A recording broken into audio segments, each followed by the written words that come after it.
The three biggest decisions you're ever going to make in your life: what you do for work, who you end up with, and where you live. We spend most of our lives trying to find the perfect partner and even the perfect job. We're pretty obsessed about finding our purpose and passion these days, but we never spend that much time trying to find the perfect place to live. And the place you live isn't going to change you, but it certainly is going to shape you. You grow roots and you become part of that environment, and the environment becomes part of you. Where you live, that is going to affect your decisions. You don't know what you have until it's gone, but it's also sometimes you don't know what you have when you still have it. We don't realize what we have because we're a part of it. We're engrossed in it, and we can't see anything outside of that. We think we can. We think we have, different perspectives and different views, and we can see different angles, but we can't really.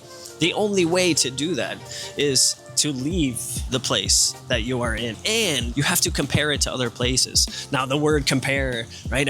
Comparison is the thief of joy, but not really. Comparison is incredibly helpful. I'm going to say this over and over, and they're called reference points. We need those as humans. It's common to say the best reference point is you from, yesterday, and try to be a little bit better. But that doesn't really work for our brain. We need to see things outside of ourselves because we're just caught up in this world, in this bubble. I'm not saying to, compare people when you're trying to find a partner, compare careers, but it is actually helpful. Even Daniel Gilbert in Stumbling on Happiness, his final solution is to ask somebody who is where you want to be. Like if you want to be a lawyer and you're not sure if it's really for you, if you're going to like it, you ask them, another lawyer who's a couple years into it. And that's how we figure out information, because we're so biased and we can't see things the way we think we do. The point is, you just need to choose your comparisons wisely. Be aware that you're doing that, and then choose the correct reference points. Most people, at least being American, are born and raised and stay in the same place. Nothing wrong with that at all. But is it the best fit? Of the three major choices that you're going to make, the career and the partner and the place that you're going to live, I think we don't give enough time and attention to the place that we're actually going to live, and we don't realize how much the environment shapes us. It has to. It's a container. Most of us don't even go that far in our own environment. We might go, 20 minutes to 30 minutes in any direction. But other than that, we don't go too far.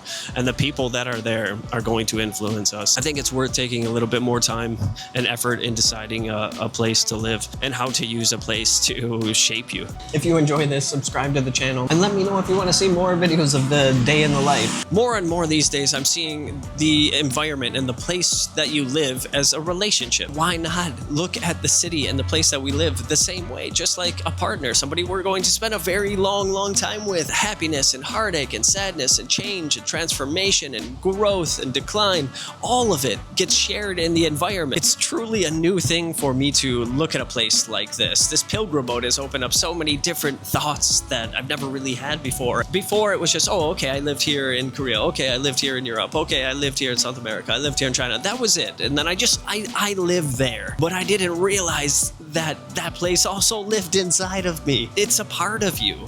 Just like a relationship. One of the biggest lessons I learned living in Chiang Mai was using the environment and investing myself into that environment gives so much more back. We need the chaos to know the things that you like. And again, this goes for the career. The things that you hate inform the things that you like.